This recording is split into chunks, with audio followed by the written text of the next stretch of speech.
Last video, we talked about subgroups of a group. We have learned how to identify or how to test if a given subset is a subgroup.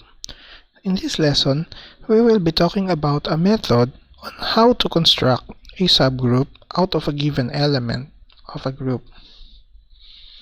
But first, let me introduce some notations. I guess you are all familiar with this notation. These are called the exponents or exponential notation. This carries over in an arbitrary group, but we are limiting the exponents to integer exponents. So if G is a group and A is an element of the group for a natural number n is a natural number 1, 2, 3, 4, and so on, we define the symbol a to the n to be the product of a with itself, where you have to repeat or you have to make a copy of n times. So let's say you have a cube, that means a to the 3 or a cube, basa natin sa algebra, a cube, that means a times a times a, 3 times. Now, if let's say you have a to the minus n, what do you mean by that? Our definition will have to be the inverse of a repeated n times. So a to the minus 3, for example, should mean a inverse times a inverse times a inverse. Now remember that we are in a group, every element has an inverse, so we don't worry if really there is an inverse, because that is for sure. Every element gets their own inverses. So that's it. How about a to the 0? By default, well, in basic algebra, that's replaced by 1, or it's defined as 1, right? So in our group, a to the 0 shall always mean the identity element. Now remember that a group may not contain numbers at all. For example, it may contain matrices. So you don't always replace this by 1, because a matrix raised to 0. How come na naging number siya kung matrix yung A? Okay? However, there are groups where the operations is not multiplicative in nature. For example, kapag ang operation ay addition, if the operation is addition, we don't use this. Instead, use the additive notation. For the additive notation, instead of putting the exponent here, we put it beside the number. Ang tawag pala natin dito, di ba, power, the nth power of a. Well, in this case, ang tawag natin, yung additive version niya ay multiple. So when I write 3a, what I mean by that is a plus a plus a. That's 3 terms. If I now have minus na, by that I mean the additive inverse of a repeated n times. And 0a is 0. Now let me emphasize here that this 0 is 0 the integer, but this 0 is the 0 as the identity element of G. So this is a group element, this is an integer, this is a group element. It's like saying, if I have a matrix, let's say 1, 2, 3, 4, I multiply 0 here. By that I mean 0, 0, 0, 0. These two elements are called zeros, but they are essentially different. One is a number, one is a matrix. Okay? Now right away, we have the following law, and you are all already familiar with this. We call this as the law of exponents. And this is kind of straightforward to prove. I'm leaving the proofs to you, but let me give you some examples. But before examples pala, that pag meron kang a to the n in a group multiplied to a to the m, ina-add your exponents. Okay? Well, the inverse of a to the n is a to the minus n. So basically, it's like saying that a to the n inverse, or the inverse of a to the n, is a inverse to the power of n. Kasi ito yung definition ng a to the minus n.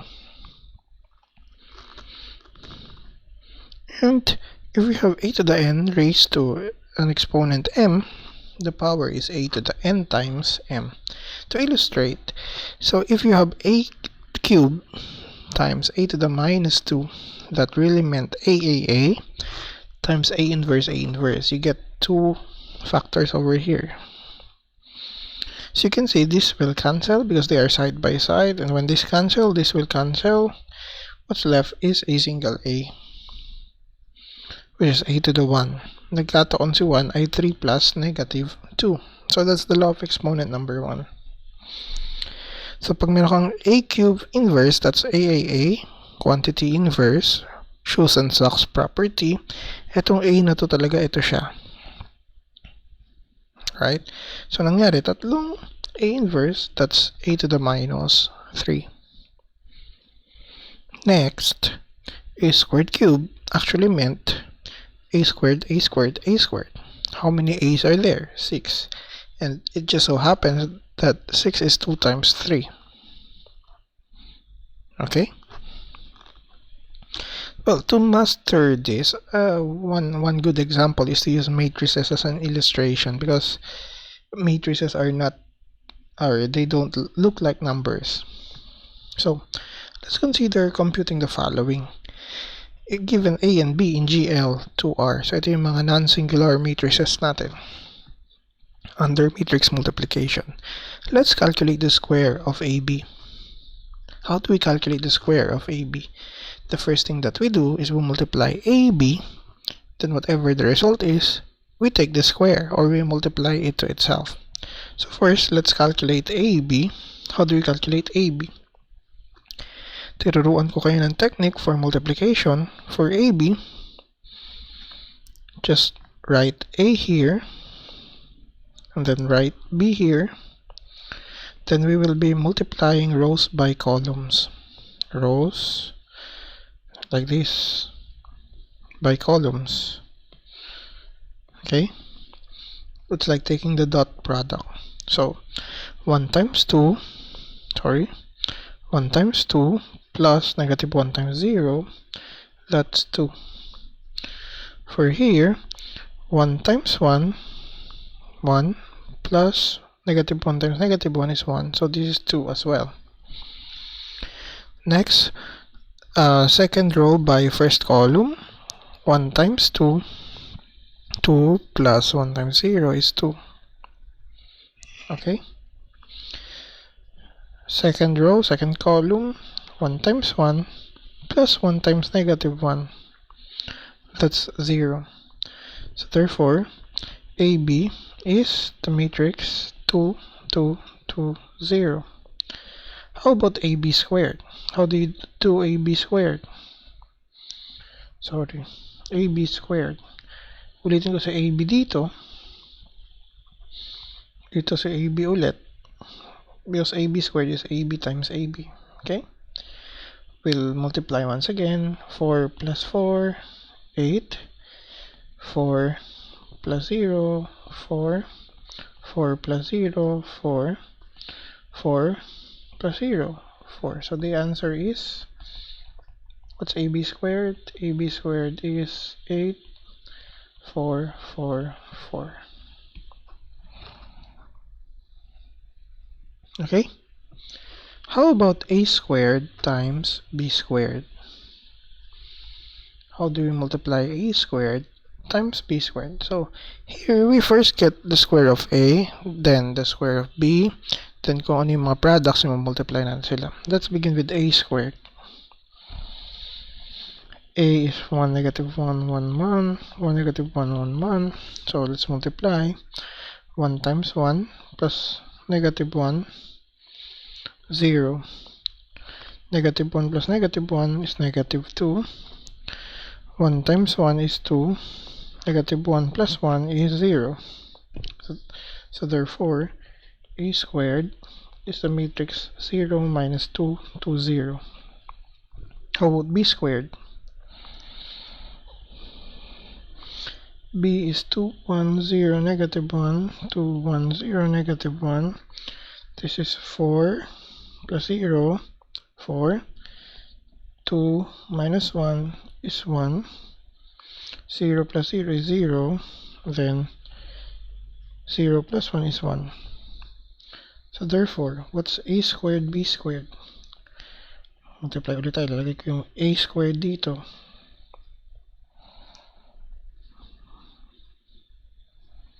Hindi kakasya. So first, let me just erase this one. Makikita naman natin yung a squared now. So let's move it here. Okay. Yung b squared naman dito ko lalagay 4, 1, 0, 1. So that's 0 plus 0 is 0. 1 minus 2 is negative 1. What else? 2 times 4 is 8 plus 0, 8. 2 plus 0 is 2. So therefore, a squared b squared is 0, negative 1, 8, 2. So what do you notice in this example? Of course, I did not just give this example, or this example is not so random. I have given this to prove a point. Can you tell which one or what that point is? As you can see, the square of AB is not the square of A times the square of B. You may not expect this at first, pero they are not the same. Although in elementary algebra they are the same, but in groups, these two expressions are not necessarily the same. That's why, actually in general, in a group, ang AB to the n may not be the same as A to the n times B to the n in general. What do you think is the condition for that equality to happen? What do you think? So I want you to think about that. We can now define the order of an element. Meron tayong order of a group. The order of a group is just the cardinality of the set. Okay? But we also have the order of an element. That is different from the order of a group, right? Every element of the group has their own orders. So let G be a group and A be an element of G. Okay? If you can find a positive integer n so that A to the n is E, that means to say you repeatedly multiply A to itself n times, and then it happened to be E, then the smallest such n is called the order of A.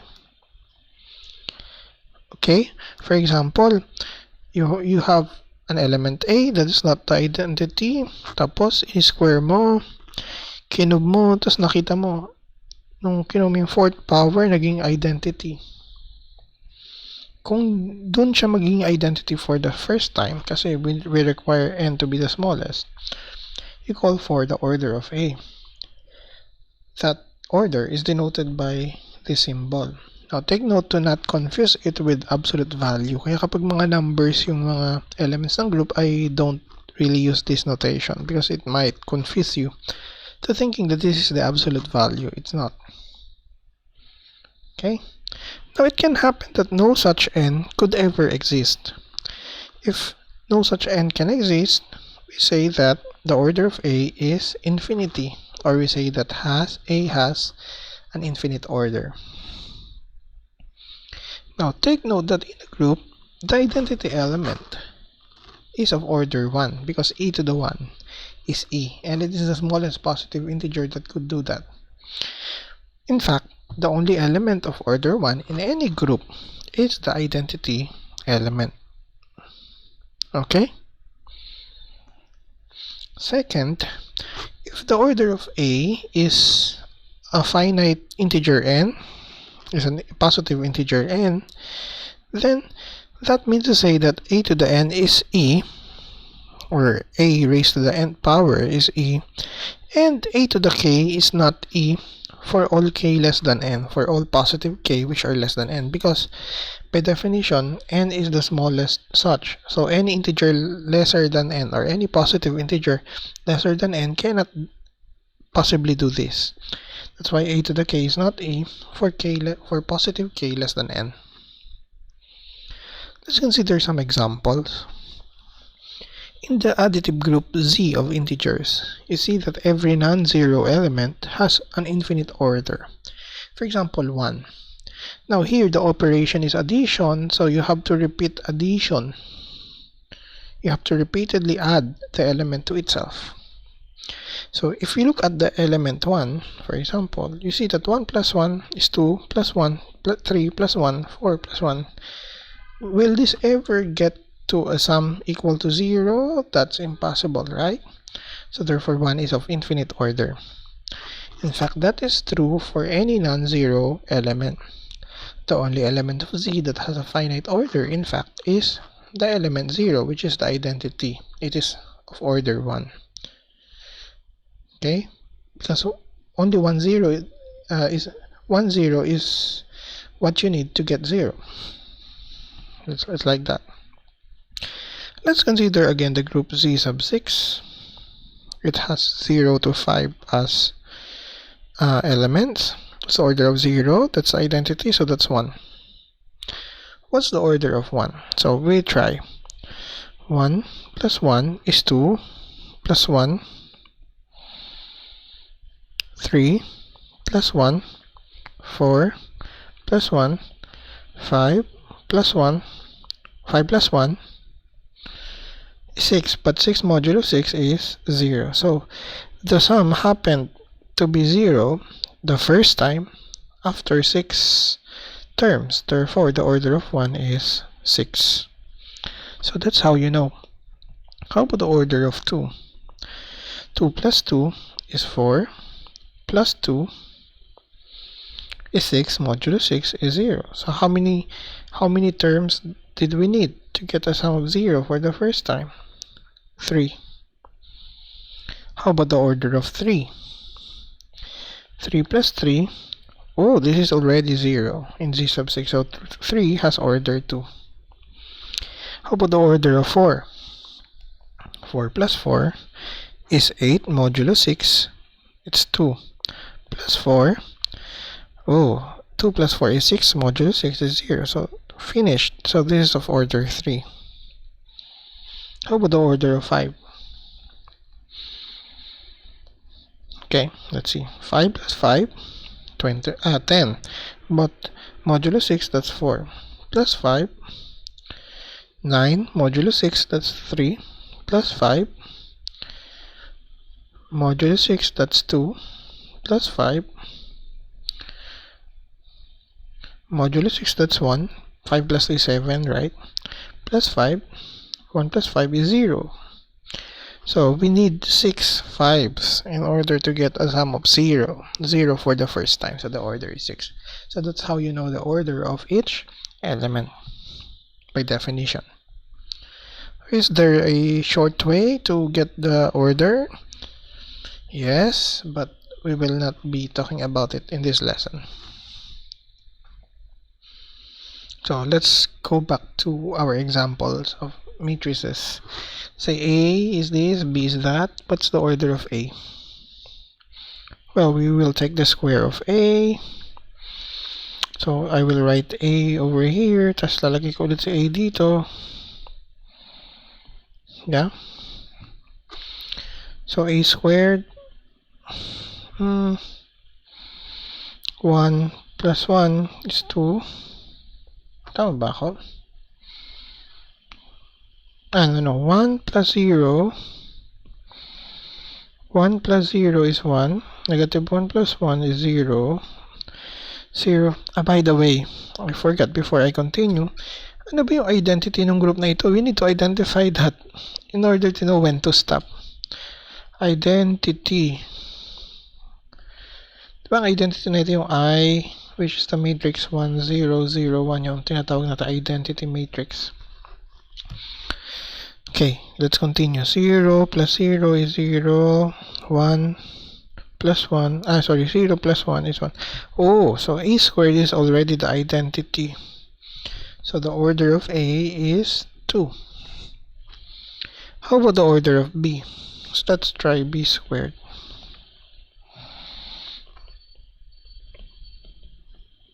Okay, negative 1 times negative 1 is 1 plus 0, 1. 0 plus 0, 0, 0 plus 0. Okay, yeah.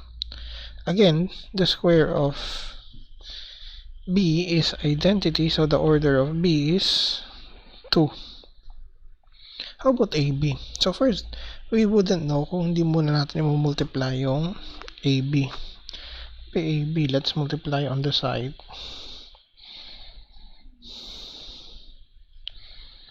Okay. See, upon multiplication, this is 1, 1, 0, 1. So as you can see, AB is 1, 1, 0, 1. Ano kaya yung square ng AB? Let's try. If you take the square of AB, how do you take the square of AB? I think maybe it's good to put it here. AB is 0, 1, 0, 1, 0, 1.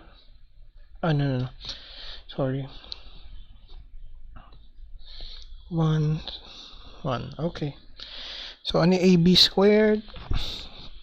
Well, 1 plus 0 is 1. 1 plus 1 is 2. 0 plus 0, 0. 0 plus 1, 1. So that's the square. It's not yet the identity, so we don't stop. What's AB cube? Now for AB cube, ang AB cube ay AB times AB squared times AB, right? So ito yung AB. Ito yung AB. I-multiply ko yung AB ulit. Dito ko na lang gagawin. Para hindi na tayo magre-redraw. As you can see, so this is AB squared or AB cube. Multiply 1 plus 0, 1. 1 plus 2, 3. 0, 1. So this is AB cube. Ooh, there's a pattern. No? As you can see, if we continue, ang AB to the power of n ay 1, n, 0, 1. So the question is, will AB to the power of n be equal to the identity ever for positive powers or for positive exponents n? No. So therefore, in this case, AB has an infinite order.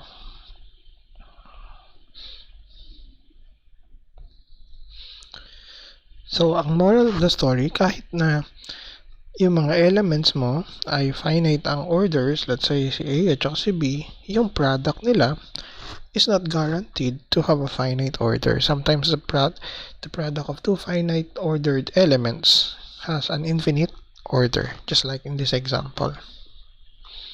Okay? Another example.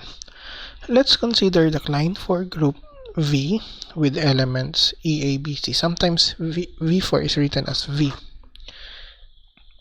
Doon sa nakaraang lesson, ito yung apat na functions from R2 to R2. Yung kapag yung XY dinala sa XY lang din, ito yung E. Pag yung XY dinala sa minus X, Y, ito yung A. Pag yung XY minop sa X negative Y, ito yung B. At si C, siya yung XY. Papalitan nyo yung sign ng dalawa. Alam nyo na. Okay. So, here, you don't really need to memorize this. Basta alam nyo yung group table. Kasi the group table will say it all. So, ito yung group table. What's the order of E? Siyempre, identity yan. Lagi kang may sagot na dyan. 1. What's the order of A? You take the square of A. A times A is E. Oh, E na kagad. Kaya order 2. Kasi A squared is already E. How about B? B times B, E ulit. So, 2. C times C.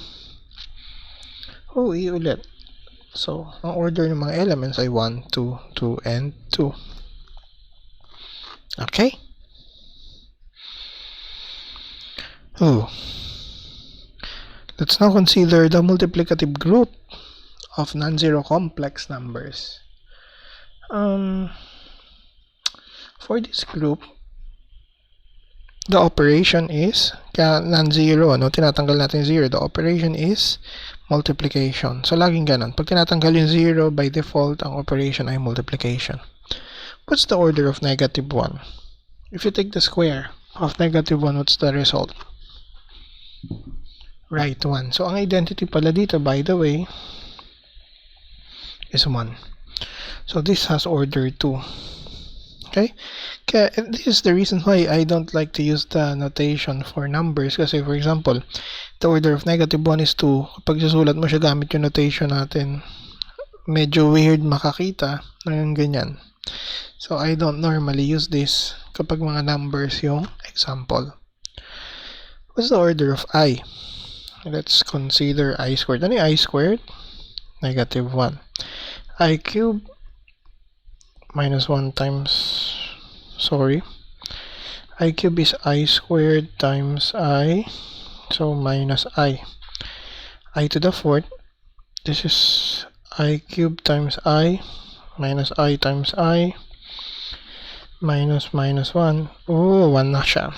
So, kailan siya naging 1 for the first time? Right, 4. So, the order of I is 4. How about the order of 3i? As you can see, no, yung 3i, kapag ito niraise mo sa n, this is just 3 to the n, I to the n. Alam niyo ang behavior ng I to the n. I to the n changes from I minus 1, minus I, 1. Again, I minus 1, minus I, 1. Tapos iikot lang siya na iikot. However, this factor 3 to the n as n approaches infinity, palaki to ng palaki. So, I don't think this will ever get to the value of 1. That's why this order is infinity. Okay? So, tapos na tayo sa order na elements. But, we're not yet done. We're still considering, or we're still studying exponents or powers. So let's say G is a group and A is an element of G.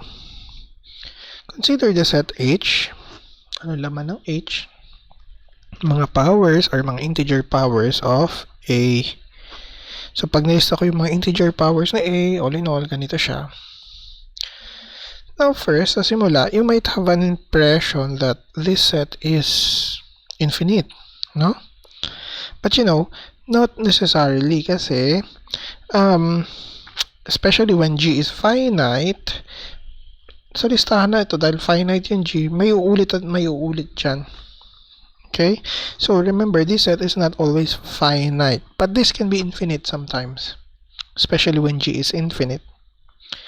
Now, what we claim to prove is that if you get an element A, you collect all the powers of A, what you get is a subgroup of G. This is what I'm telling you in the beginning of the video when I said that I will teach you how to construct a subgroup using an arbitrary element of the group. And by that I mean collect the powers or the integer powers of that element. Whatever that collection is, it will form a subgroup of G. So let us see why. So these are the reasons. In-apply ko bale yung yung one-step subgroup test. First of all, take note that E by definition is A to the 0, and A to the 0 is an element of H. Therefore, is in H, so H is not empty. So what I wanted to do now is I apply the one-step subgroup test. I take two elements X and Y. Because they are in H, they are powers of A, just like this. Okay? Say X is A to the R, si Y ay A to the S for some R and S. Then, remember, I need to show that XY inverse is another element of H. Upon computation, X is A to the R, Y is A to the S. I use the laws of exponents, like so. I-add yung R at minus S, A to the R minus S. Because R minus S is another integer. If R and S are integers, then this is another power of A, so it's in H. Therefore, I can conclude or we are certain that this is always, or this will always form a subgroup of G. This subgroup is what we call as the cyclic subgroup generated by A. So it's symbolized using these angle brackets and then A. Okay? This contains all the integer powers of A. Now, what do we know about this subgroup? Well, this subgroup, as you can tell, because we are only using A to generate all of its element, right? So this is going to be the smallest subgroup of G that contains the element A. By that, to be more precise, if you collect all the subgroups of G that contains A as an element, you take their intersection. The intersection is the cyclic subgroup generated by A. That's what I mean by the word smallest. Kasi the intersection, kung maraming set ang nag-intersect, lumiliit yan, lumiliit. Okay? And of course, in any group G, the subgroup or the cyclic subgroup generated by the identity, ano ba yung mga powers ng identity? Diba sarili niya lang? Kaya singleton, or ito yung trivial subgroup natin. Okay? Let's consider this example. The cyclic subgroup generated by 2 in the additive group Z is, well, ang powers natin, kung additive means multiples. Kaya ang laman ng cyclic subgroup generated by 2 are the multiples of 2, which is denoted by 2Z. As you can see, the multiples of 2 are also the multiples of minus 2. Therefore, 2Z is also generated, or is also the cyclic subgroup generated by minus 2. In general, the subgroup containing all the multiples of n in Z is actually the cyclic subgroup generated by n, and it's also the cyclic subgroup generated by minus n. Let's go back to the additive subgroup, additive group Z sub 6. What is the subgroup generated by 0? Well, identity yan, kaya isa lang. How about the subgroup generated by 1? So what we do is we keep on adding 1 to itself because we're considering powers. 1 plus 1 is 2 plus 1, 3 plus 1, 4 plus 1, 5 plus 1, 0. Plus 1, 1, plus 1, 2. Iikot lang na iikot, no? Kaya nga siguro tinawag itong cyclic subgroup. Pag umikot ka na, it means that nakuha mo na lahat ng mga powers, or in this case, multiples, kasi additive pala tayo. So as you can see, Z6 is generated by the element 1, or the cyclic subgroup generated by 1 is the entire group Z sub 6. Right? How about the cyclic subgroup generated by 2?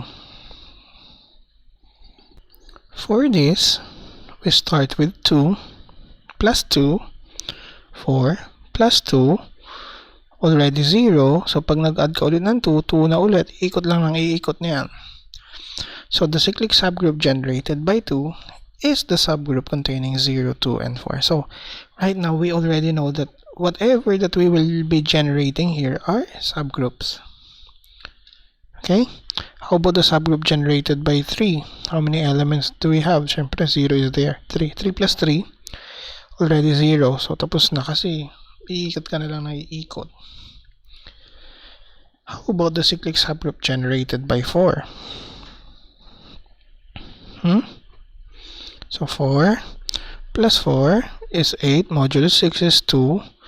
Plus 4, 0. So as you can see, parehas to sa cyclic subgroup generated by 2, no? Parehas na na-generate. Yeah. How about the cyclic subgroup generated by 5? 5 plus 5 is 4. Modulo 6 tayo kasi. 4 plus 6, modulo 12, modulo 6 is sorry again, 4 plus 5, 5 nga pala yung pinang-add natin. So, 4 plus 5 is 9, modulo 3. And modulo 6 is 3. Ang gulo ko. 3 plus 5 is 8, modulo 6 is 2. Plus 5 is 7, modulo 6 is 1. Plus 5 is 6, modulo 6 is 0. So, as you can see, ito na yung z sub 6 ulit. Pareha siya sa subgroup generated by 1. Okay? I want you to observe some interesting pattern, ha? Kasi later on, we will be talking about these observations. Balik tayo sa multiplicative group of complex numbers without 0. What is the subgroup generated by I? Well, kanina ginawa ko na to, nilista ko yung mga powers ng I saw that we will just be circling around 1, I, minus 1, and minus I. Now, to have some geometric feels about this subgroup, ito yung complex plane. Yung isang grid dito, 1 unit by 1 unit, ha? So, pag sinabing 1, ang ibig sabihin talaga niyan, 1 plus 0i, or it's located at this point.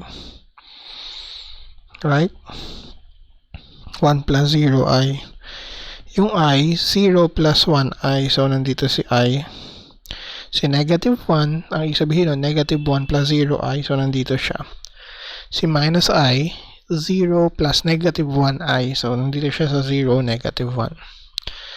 So, ito yung blue, yung mga blue dots represents the subgroup generated by I. Let's consider, well, what's this? The subgroup generated by, the cyclic subgroup generated by square root of 2i. Now, to get this, you need to get the powers, the integer powers of square root of 2i. Kapag sinimplify nyo ito, you see that this is square root of 2 to the n, I to the n, right? Tapos, ang square root of 2 ay 2 to the 1 half yan sa algebra, diba? So, ito basically 2 to the n over 2 I to the n. Kaya meron tayong ganito. Now, as you can tell, as n approaches infinity, yung n over 2, palaki lang yan ang palaki. So, I don't think this will ever go to 1. Yeah. So, this element will have an infinite order. Itong set na ito will be an infinite set. Ano kaya yung laman niya? So, let's try to plot some of its points. Now, ipa-plot ko dito yung mula n equals 1 hanggang siguro mga 8, mga 8. Kasi kapag lumalaki yung n, medyo malaki na siya, no? Itong grid na to ay, I don't know kung anong size na ito. I don't know, basta yung 1 unit dito, yung isang pirasong grid dito, 1 unit yun, ha? Yan, so, ito yung, what do you call this? Ilan to? 8? Ang n ko dito ay 0 pala nag-start, 1, 2, hanggang 8, I guess. Right. So, nasaan yung nasaan? Ano ba? When n is 0, this is 2 to the 0. So, 1. I to the 0 is 1. So, 1 or 1 plus 0 I. Medyo i-zoom ko ha para makita nyo. Yeah. So, actually, ito yung case when n is 1. Oh, let's use other colors. Mabubulag tayo. This is the case when n is 1. When n is 2 to the 1, I squared is minus 1. I squared, mali. N is 1 pa lang pala tayo. N is 1, that's 2 to the 1 half, I, square root of 2i. Ang square root of 2i, 0 plus square root of 2i, so ito siya. When n is 3, 2 to the 3 halves, I to the 3 is minus I. So, 2 to the 3 halves minus 2 to the 3 halves I. Ito siya. So, actually, ito yung pattern. Ito yung n equals 1, n equals 2, Yeah, n equals 3, n equals 4, n equals 5, n equals 6, n equals 7, n equals 8. Mali yata ako. Mali. Sorry. Mali. 0 ito. Again, 0 ito. Ito ay 1. Ito ay 2, 3, 4, 5, 6, 7, 8. That's the pattern. So as you can see sa simula, it might look like parang random na points, set of points yan in the plane, but actually it's not. They follow a specific pattern, no? Ano yung pattern? Ayun. It's like a spiral, no? So if we zoom in, yan siya. Okay? Let's zoom back out.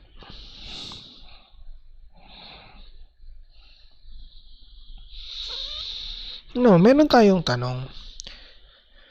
Yung cyclic subgroup generated by A, sometimes infinite, sometimes finite. Now, kailan ba nagiging finite, kailan nagiging infinite? Well, it turns out that it depends on the order of the element A that generates the set. So, let's state the following theorem. If A is of infinite order, then two powers are equal. When and only when the exponents are equal. Therefore, if you have two different exponents, the powers are different. As a consequence, if you list down all the integer powers of A, because these exponents are different from one another, then this set will be infinite. Okay? Second, if A is of finite order, okay, let's say n, two powers, a to the k and a to the l, will be equal if and only if k is congruent to l modulo n. Again, what do you mean by this? If and only if. By this, we actually mean n divides the difference k minus l. Okay? I want you to review this one from the preliminaries. Consequently, yung set or yung subgroup generated by A will have n elements in it. So, kung sa A ay finite order n, may n elements. Ano yung n elements? Actually, ito yung a to the 0, a to the 1, a squared, hanggang a to the n minus 1. Kaya n. Nag-start ka kasi sa 0, natapos ka ng n minus 1. So, how do we show this? So, let's begin with the first case. Assume that A has an infinite order. If A has an infinite order, then any positive power of A cannot be identity unless the exponent is 0. So, even when K is negative integer, it's also not. Kasi inverse lang naman yun nung may positive na exponent. So, ang kth power ng A ay identity lamang when K is 0, right? Thus, kapag equal yung dalawang powers na to, multiplying both sides on the right by the inverse of a to the l, we get this. I apply the laws of exponents over here. Ito magiging a to the minus l, a to the k, ito siya. So, naging equal sa a ito. But according to the previous line, pag naging identity yung power ng k, it means that the exponent is 0. Therefore, k is L. Finished. Consequently, this has to be an infinite set because these exponents are different.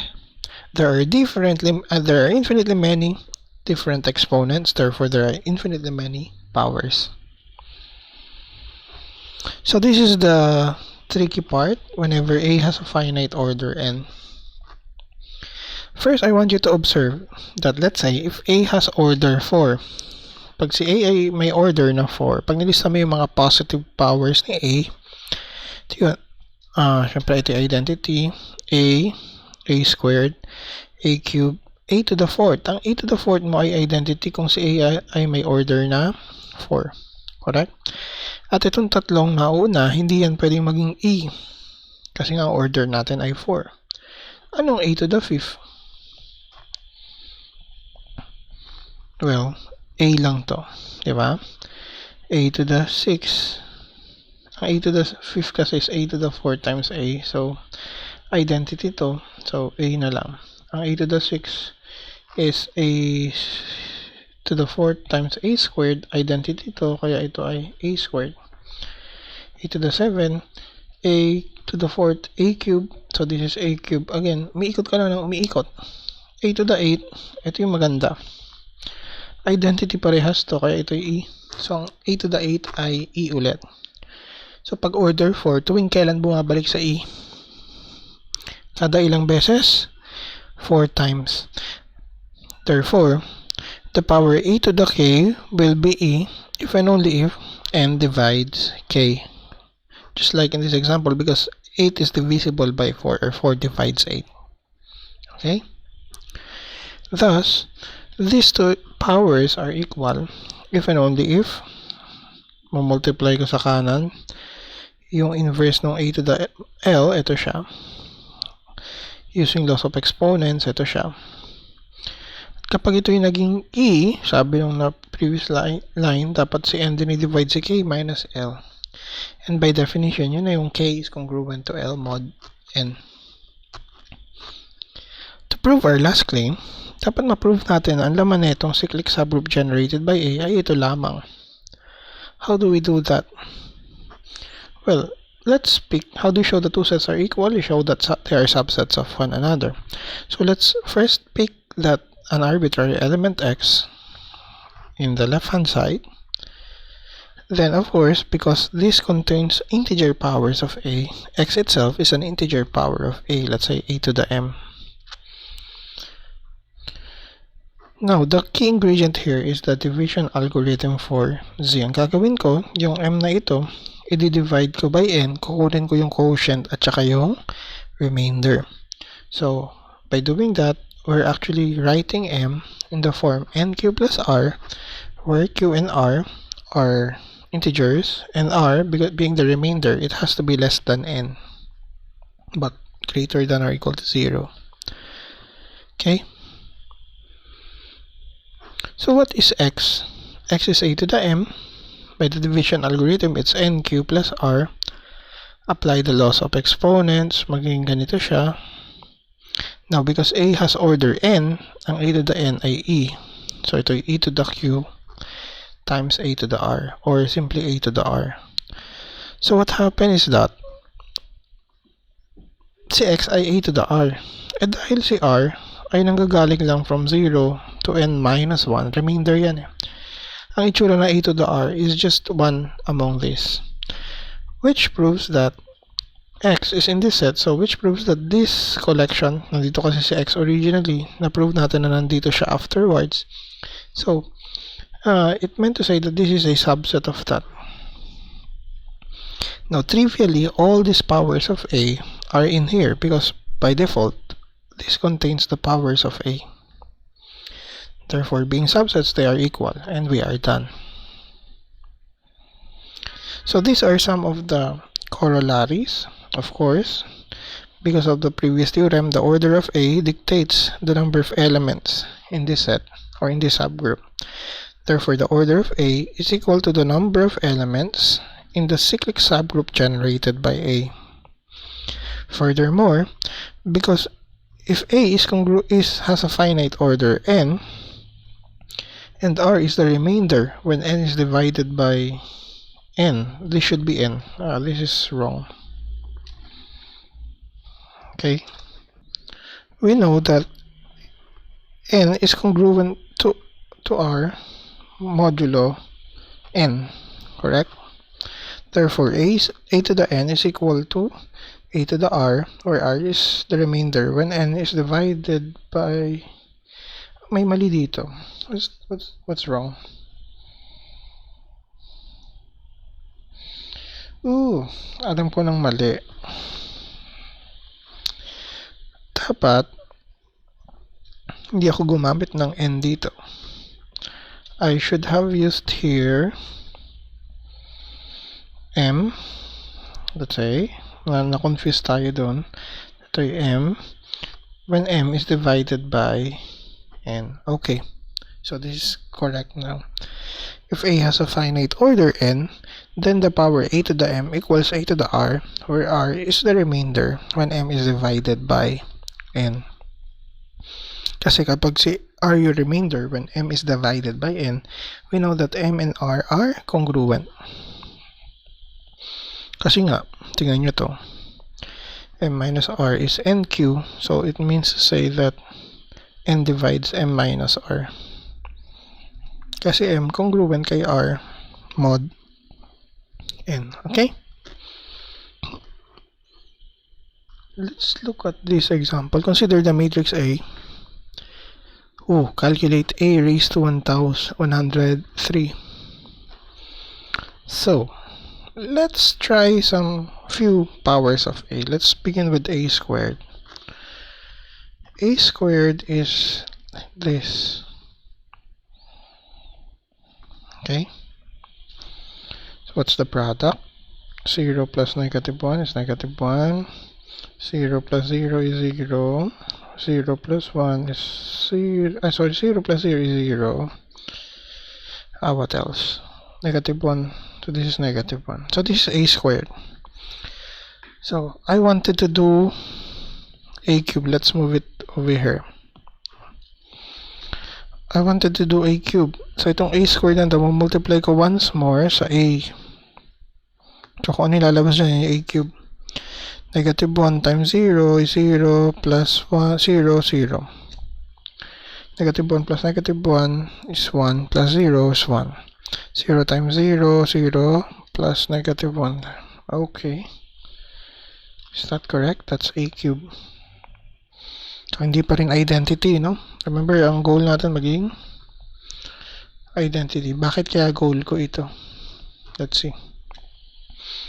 If I multiply to a once more, I get this 0 plus 1, 1. 0 plus 0, 0. 0 plus 1. So, 0 plus 0, 0. Alright. So, this is a to the fourth, and that's equal to I. So, the order of a is 4. Okay? Notice that when we divide 103 by 4, what's the quotient? Well, 25, the remainder is 3, right? Therefore, by the previous theorem, if I wanted to know a to the 103, I can just take a cube.